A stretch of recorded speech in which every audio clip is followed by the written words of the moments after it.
Welcome, everyone, to the Success Elevated podcast. As always, I'm your host, Hayden Lee, and I am joined this week by a very special guest, a coworker of mine, as they say.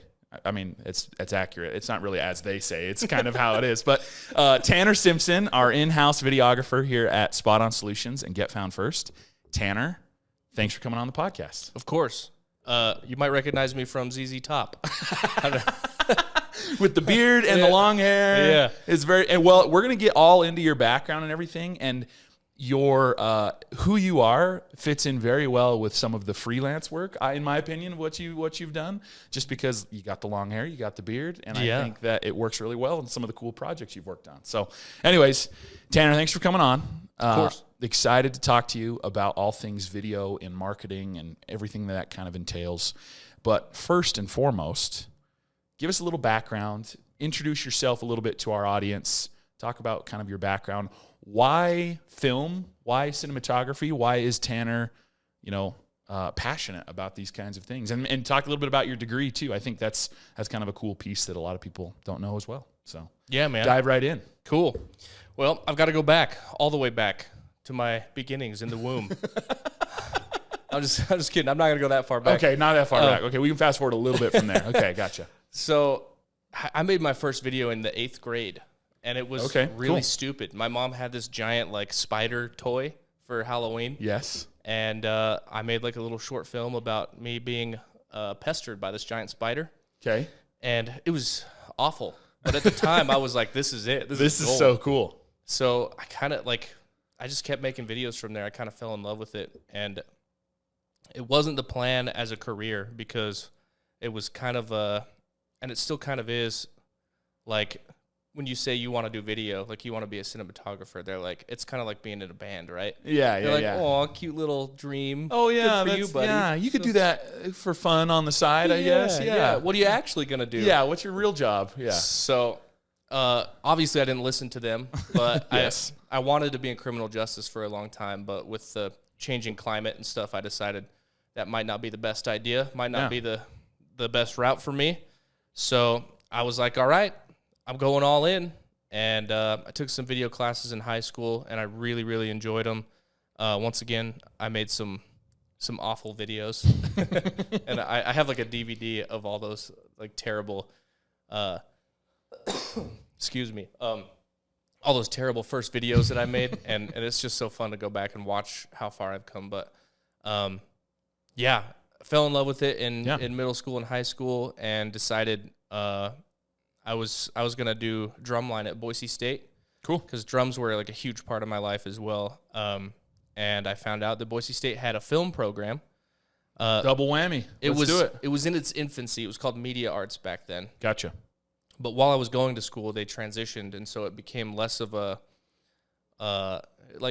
it was more of a journalism style degree before. So it talked about news and stuff like that, running a news station, and I loved cameras, so I was willing to be behind a news camera. Yeah. So I just stuck with it. But shortly after I started there, they came out with the actual film program, film and television, and that was focused more on the art side of things. And so I was like, this is it. Switched over to it immediately. And while I was in college, I started doing music videos, and I think this is what most people knew me around here as, the music video guy. Worked with a lot of metal bands, hence the long hair and the beard.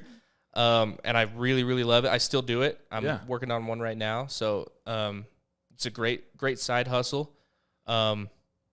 But yeah, pretty much I got a degree in film and television from Boise State, and they've got a great program over there, and I had a lot of experience just in making music videos on my free time outside of class, and I think it translated well into making me a decent cinematographer.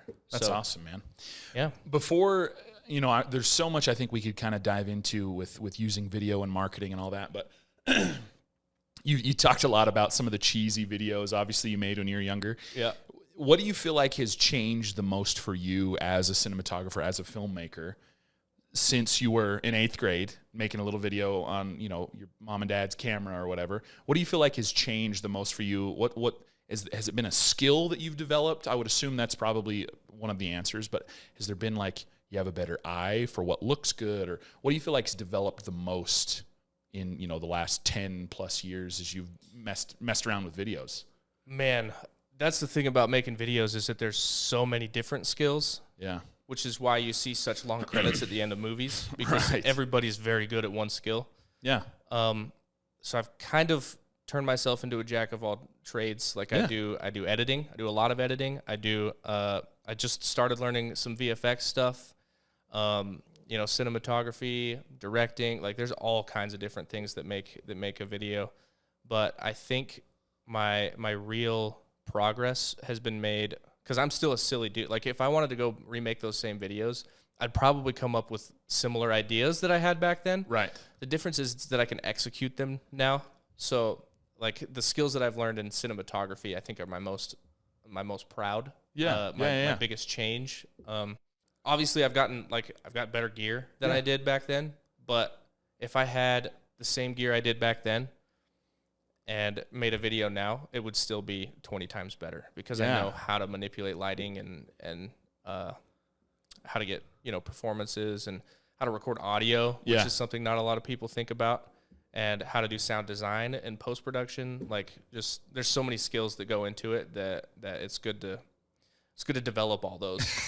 Well, I love that you said that because it sounds like you kind of had some natural creativity from day one. And you said that perfectly, that like your ideas probably wouldn't be different if you could go back and like help 8th grade Tanner make a video. Like the idea would be like, this is a funny idea. This is a good idea for a video, but you can execute a lot better. And that's, I think, a cool thing to be able to recognize that, like, I've always kind of had some natural ability when it comes to like video creation and ideas for videos, but the technical side of things had to be developed so that you could make high quality stuff. And that's a cool thing to be able to recognize.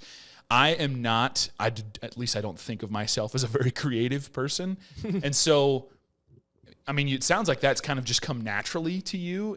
Is that something that you've like developed any further, or like how do you come up with an idea for a music video, or for, we might talk a little bit about some of the cool ideas we've done for some clients recently, but how do you come up with an idea for something like that? Is it just kind of pop into your head, or do you have like a process or a system that you've developed over the years? What's kind of worked for you to come up with a video idea? So it's different every time. Okay. But I definitely have refined that skill. Yeah. Like I had stupid ideas and stuff back then. Okay. But my ideas now can become more refined. Like they have a more solid story and stuff like that. And I'm able to translate those ideas better onto paper, right? Right. I still can improve on that a lot. I think pitching video ideas is a weak point of mine because I have a really solid image in my head a lot of the time of what I want. But sorry, back to the question. No, you're good. I'm going off off on a tangent, but communicating those ideas can sometimes be hard to a client. You're like, I've got this really cool. If I could just put this picture in front of you, you would agree to this idea. But like talking to a client that way, it can be hard to communicate that sometimes. Yep, and especially if there's a middleman too. Like I pitch it to somebody, and then somebody else pitches it to them. Like you're playing telephone. Exactly. Yeah. It comes across even worse. Yeah. So anyway, the question I guess is, does it get easier? Is that a skill that I've refined? And yes and no. Okay. Ideas are ever flowing. Yeah. And sometimes you run into a dam. Yeah. And no ideas come. And that happens more frequently than people might imagine. From somebody that comes out with so many videos. You really have to just push through it. Like sometimes it helps to sit down with somebody else. And the biggest help that I've ever had is to just write down stupid stuff. Like if I had no matter what happens in my head, I'm just like, okay, I'm going to write that down. Yeah. And that can sometimes lead to something pretty cool. That's awesome. For example, we did this Godfather video for one of our clients at Get Found First. Yeah. It was basically based on The Godfather. It was inspired by The Godfather. Yeah. And it came from some stupid idea of like some guy was getting involved with a mob so he could pay for a couch. like it was stupid. It was a stupid idea. Because it was for a furniture company that we, as one of our clients. Yeah. So the idea really like evolved and stuff. And as I talked to more people, we kind of refined it more. MJ, Michael Johnson from GFF, he was like, you need to push into The Godfather. And I was like, okay, let's do it. Let's do it. Yeah, let's go for it. So, yeah, ideas are a hard thing, especially when you're in a writer's block and a lot of people want to give up. But if you just write stuff down, something will pop up. That's awesome, man. So. No, I love it because so much of what we do, both digital marketing and our audience here at Spot On Solutions, is so much based on the technical, right? Like we're talking to like a water damage restoration guy that has a very defined system on how to build something or how to tear something down or how to dry out whatever it is, right? We have very kind of specific systems here. Get Found First, Spot On Solutions, of how to build a pay-per-click campaign or how to set up your SEO for your website. And so hearing from someone that gets to like do some more creative type things, I think is really helpful to just, help me do my job better even. I love the idea of like just writing everything down that pops into your head. In my personal life, like I follow a lot of comedians on social media and stuff. Yeah. That's a very, very similar process for a lot of them. They're like, I just write stuff down all the time, and it might turn into a joke that I use in a set, and it might not. I might get thrown out, but like everything funny that pops into my head, I'm gonna write it down. It's kind of like a similar process what you're talking about, and then having people obviously bounce those ideas off of is really, really helpful and effective as well. Yeah, I think there's this weird notion that creativity is you either have it or you don't. Yeah. And while that might be kind of true, like some people are naturally more gifted and more creative, but if they never flex that muscle, like you're going to lose it. You're going to lose it. So creativity can be built as well. Like cool. It's a skill that you can develop just like other things. And I love that. Yeah. I saw it in myself a lot. I don't like when I'm not making stuff, I feel like the creativity is just not there. But the moment I dive in and start making things, doing things, like it's like all these ideas come forth. And when I'm learning, more ideas like just come to me. I don't know. It's just like creativity is not you have it or you don't, for sure. Like it's definitely a skill you can develop. Well, it gives guys like me hope. So that's something I've got to work on and try and develop a little bit more. Look at that shirt, man. Hey. That screams creativity. I can get creative with my outfit, I guess, a little bit. That's awesome. Thank you, Tanner. So what I want to kind of talk about next, and I think there's so many different routes we can go from here, but I think the first kind of question, we've got your background, we've got your bona fides, right, or whatever they call it. We understand kind of who you are and your process. Let's talk a little bit about video in general when it comes to marketing. There's a production value that you offer and that, we offer at Get Found First Spot On Solutions because of you. We can offer really, really high quality video marketing because we have the equipment to do it and we have the know-how, you have the technical skill. But just in general, why should people be using video in their marketing strategy? Whether it's, the blue collar industry that we deal with a lot, like a lot of, home service companies, restoration, cleaning, construction. Why should guys like that even think about using video in their marketing? Yeah, I mean that's a great question. The truth is we're not in the 80s anymore. Okay. And everybody's got these things. Yeah, everybody's got a cell phone. Like you see videos all the time, everywhere. And apps like TikTok have pushed the climate towards video. Yeah, big time. Like if you scroll through Instagram, you'll see videos. Yeah. Like Instagram's not a photo app anymore. Like which 5 or 6 years ago was just not the case. Yeah, not at all. Not at all. Like photographers would go on there and post stuff and they could actually get likes. But now they just push video. Yeah. So I mean, if you want to show up on socials, you need to be using video. Like there's obviously exceptions like PPC stuff. Yeah. And I don't know exactly how all that works. That's not a skill I've developed. That's something you're more in tune with. But photos and stuff, I assume perform pretty well on those. Yeah. But you can also add videos to those now too. So I just think with the way the world is going and the attention spans that people have, you have to be able to tell a story really quick with moving images. Yeah. Like it's just you have to grab their attention. You have to sell what you're selling. Yeah. and then they can move on, right? And the best way, one of the best ways to do that, is through video. Yep. Man, I love that. High quality video. High quality video. And so that's kind of the next piece to this, right? Is like everybody's got a cell phone. Everybody can film a little promo video. Hey, we're out here doing a job today. You know, I think of whether it's construction or carpet cleaning or something like that. Like everybody can film a little 1-minute video of them at a job they're doing and post that on social media or whatever. But why should someone, so we've talked like importance of just video in general.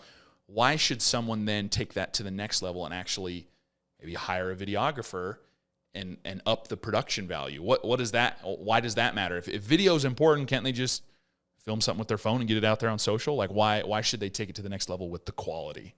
Yeah, I mean, I can answer that by asking you this. Okay. Why would you pay somebody to design your logo or design your website? Yeah. When you could just do it in friggin' Paint, Microsoft Paint on your computer. Yeah. You can do those things on your own, but you're going to get a better result from paying somebody that has gone through the time to learn those skills and how to develop something. And high quality video is important because that's what's going to grab people's attention. Yeah. If they see some pixelated like 240p dude talking about how his carpets, he's taking a stain out of some carpets and his microphone is like blowing out. Yeah. And the shot is overexposed. Yeah. Like, The light's bad. nobody's gonna hang around and watch that, right? Yeah. But if you scroll down to a video that's clean, it's got a nice lighting, soft lighting, and it's got an immediate attention grabbing statement with good quality audio, then you've got something, right? Yeah. So I love that, man. No, I think you hit it right on the head. And what's great about upping the production quality, I think about like if I film something on my phone today, let's say, and started a business and filmed something on my phone, within a year or two, because that's just how technology has worked over the last decade, within a year or two, if that video is still out on social media, people are going to be able to tell it's an older video almost immediately, because they're going to be like, oh, that looks a little weird, or that looks a little grainy, or like you can tell that was filmed on something that was, filmed on a phone that's now 2, 3, 4 years old, which is crazy that's how fast technology is ramping up. But if the quality is good initially with some good cameras, some good lighting and stuff, that video you can use for the next 5, 10 years almost. Like you could use it for a much longer period of time because the quality is so much higher. So you might have to pay a little bit more to have a videographer like Tanner, Get Found First come in and film some quality video for you, but you're going to be able to use that and reuse it and cut pieces out of it, and you're going to be able to do a lot of cool things with it for the next 5, 6, 7 years, and people aren't going to be like, oh, that looks a little dated. Yeah, that's kind of dated. Like we were talking about before the podcast started. Yeah. Old movies. Yeah, old movies. Like you can see it. Like you see something, you're like, the idea that's can be great. The idea can be great. Yeah. The acting can be awesome, but you can almost immediately tell, that's an older movie. And that's fine. There's nothing wrong with it. I enjoy some older movies, but almost immediately you can tell the production quality's down. And so if you can like have higher quality stuff, and kind of almost going back to our example as well, those are movies that probably cost you tens of millions of dollars to make. Yeah. Imagine if you took just somebody's home camera from the 80s and looked back on that video, you'd be like, oh my gosh, it looks even worse, right? So like if you can take the quality up even higher, it's going to extend the life of that marketing campaign that much more. Yep. So you get more out of what you're paying for. Yeah, exactly. My last thing I want to kind of bug you about, we've talked about some cool things here. How to use video in marketing, kind of some important pieces behind it. Like why should we even care about using video in marketing? This is a personal question more so than anything for the podcast. What's been your favorite project that you've worked on recently, and like why? What's been some of the cool things about it? You talking about work or free time? Either or.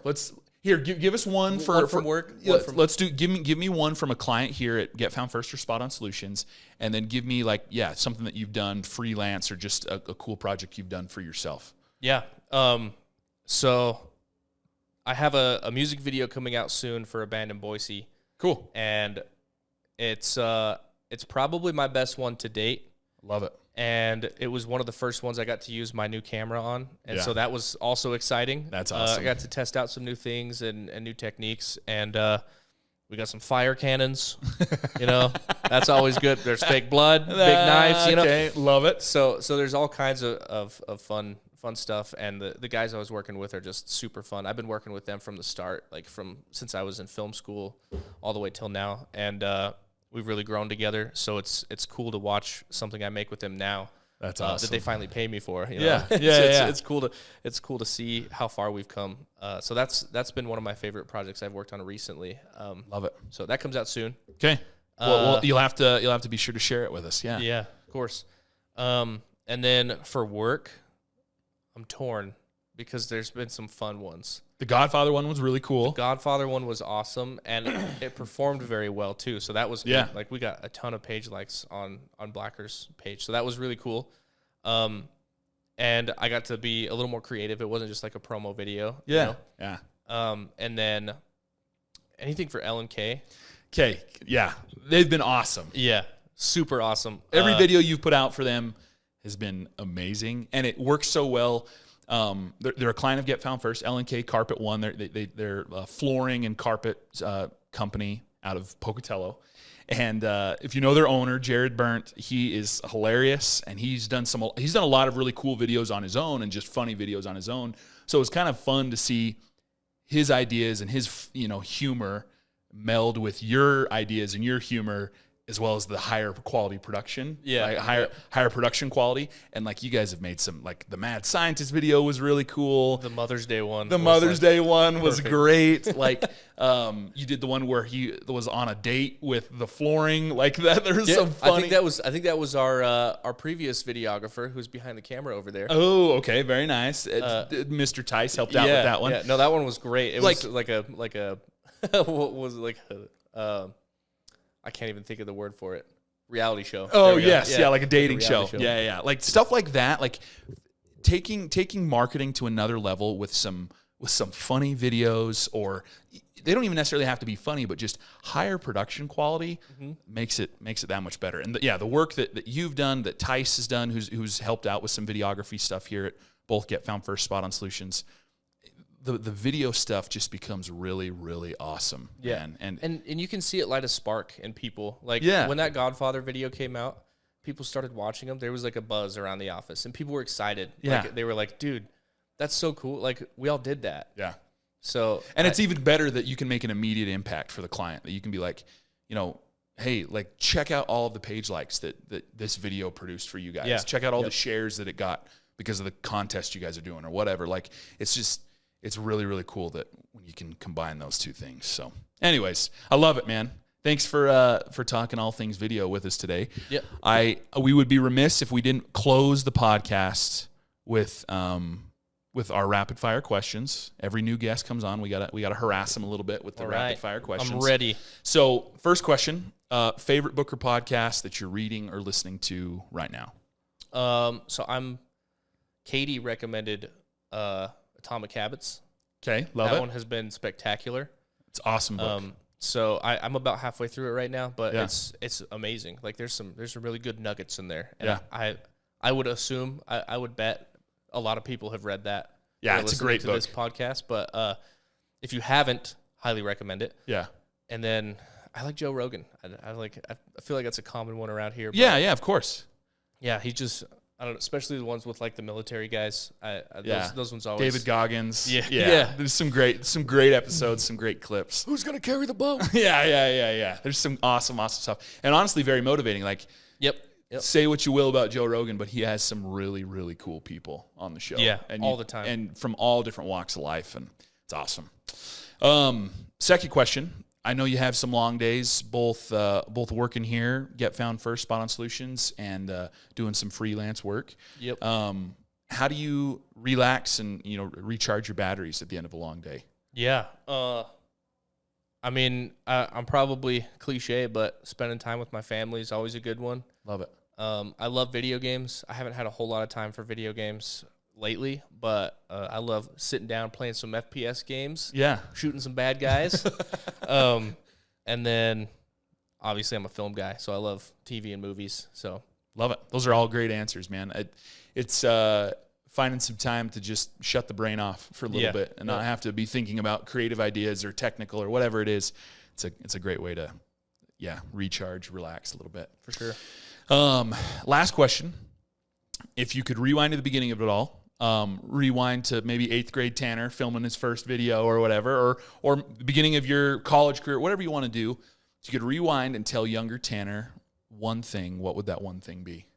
Don't be so hard on yourself. You know, like I feel like that's something that I've struggled with my entire life, is just being too hard on myself and maybe being too critical of my work and stuff. Yeah. And that's been one of the best parts about working for Get Found First and Spot On Solutions is that everybody's been a huge ego boost to me. Yeah. And everybody that I've done projects for has loved their projects. So it's really hard to not compare myself to other people. Like I've got a guy that I went to film school with. I talked to him a few times, but like we weren't super close or anything, but he's pretty cool.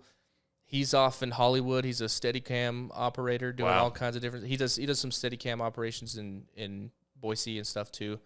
But I think he was on set of Prey, the new Predator movie. Oh wow, really? So it's easy to look at myself and be like, I'm in Podunk, Idaho. Yeah, you know, and compare myself to this guy who's doing cool things, but I'm doing cool things in a different way. Yep. And it's important to be realistic. Everyone can do better. Yeah. But don't be so hard on yourself that it holds you back. I love it, man. That's and I don't say this to try and be like, this is the same answer we've gotten.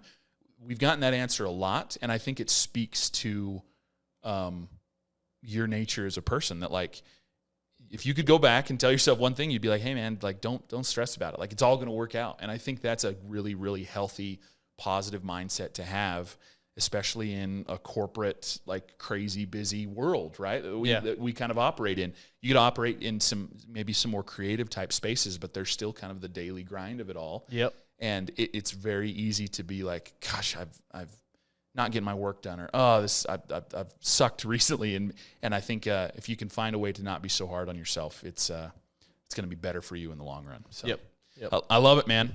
Thanks for coming on the podcast. This of course. has been awesome. Thanks for having me. I hope to have you on in the future. We can talk a little bit more about video, maybe a cool project, which I'm sure is coming down the line at some point. So all the time. We got all sorts of fun stuff that we're working on, and we hope to have some people reaching out to both Get Found First, Spot On Solutions to work on some cool projects in the future. So yeah, idea guys are a dime a dozen. Yeah, you know, there's only a certain amount of people that can execute.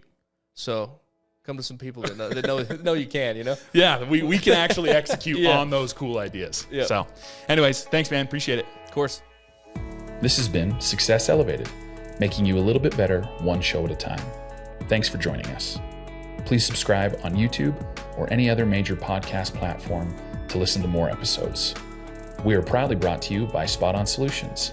If you'd like to learn more about how we can help you grow your business, please check us out at spotonsolutions.com.